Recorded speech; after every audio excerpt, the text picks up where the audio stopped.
Get ready for the dictation. Start. Madam Deputy Chairman, from the speeches which the Honorable Minister for Planning made in this House and in the other House, and from a perusal of the note which has been circulated to us regarding the progress that has been made in the 10th five-year plan and the various statements of the government and the planning commission, I have a feeling that the government of India is trying to assuage the feeling of dissatisfaction in the country through promises of bright future, promises of better efforts, and general promise that everything is going to turn out all right and that there need not be any fear or anxiety in the country. Madam, while saying this, I realize that the country has made certain progress in the development of our economy during the last decade. Industrial production has increased, agricultural production has increased, the productive capacity has been built up, and we have also got employment opportunities being created. Above all, we have gained valuable experience in the development of our economy, especially in planning, and these are all to the credit side of the plan. Unfortunately, Madam, the price that we have paid for this progress is rather heavy. The imbalances that we have created are likely to go out of control unless definite steps are taken to see that the imbalances are corrected at the earliest opportunity. The problem of the distribution of income that is generated as a result of the development efforts in the country is perennial question and comes up again and again in one form or the other before this house, and though I realize that no definite opinion is possible unless we have got some authoritative data and analysis on the subject, there is clear indication of the fact that if not economic wealth, at least economic power is being concentrated in fewer and fewer hands.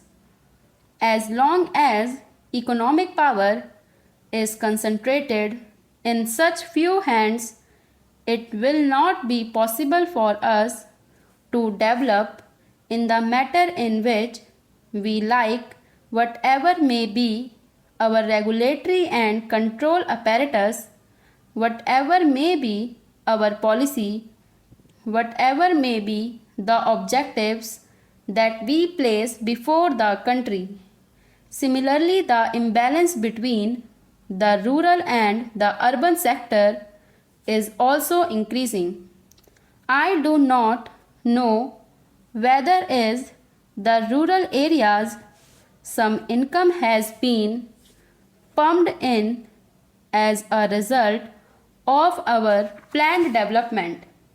It is possible that the well-to-do peasants, the richer peasants, might have benefited as a result of our economic development, but as far as the rural area as a whole is concerned, the disparity and imbalance is definitely growing, and that is also a matter of concern.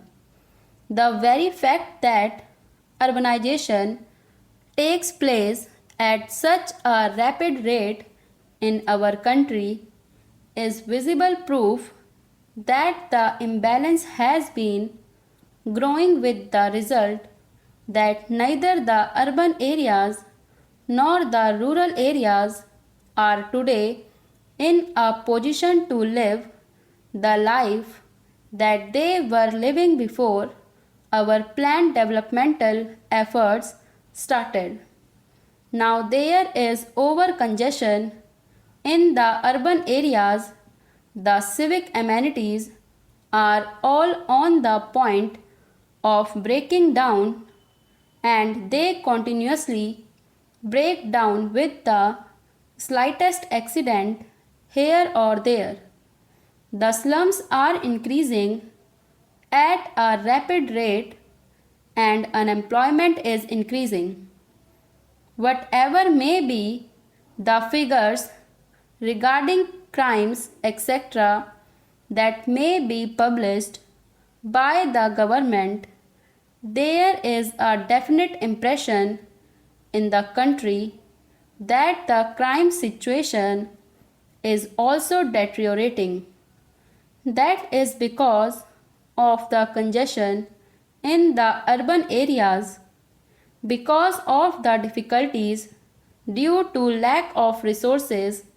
They are unable to deal with the problems that arise as a result of this over congestion, and the problem of law and order becomes more acute as a result of this urbanization.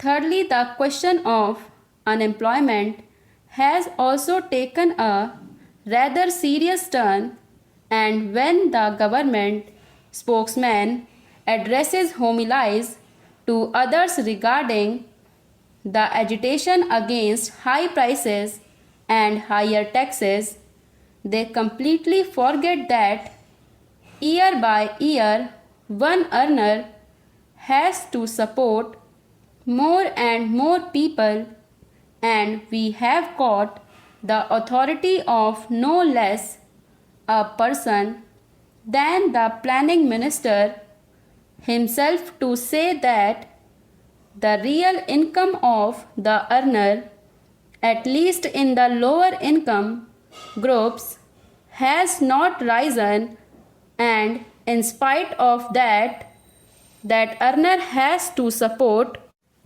a larger and larger number of dependents.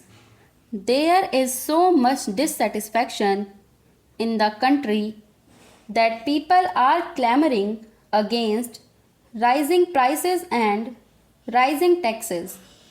The planning minister has given us a frank picture regarding what has happened in the first year of the 10th plan period, and we are grateful to him for this frank picture. The figures that he has cited have given us a clear idea of what is happening to our economy at the present moment.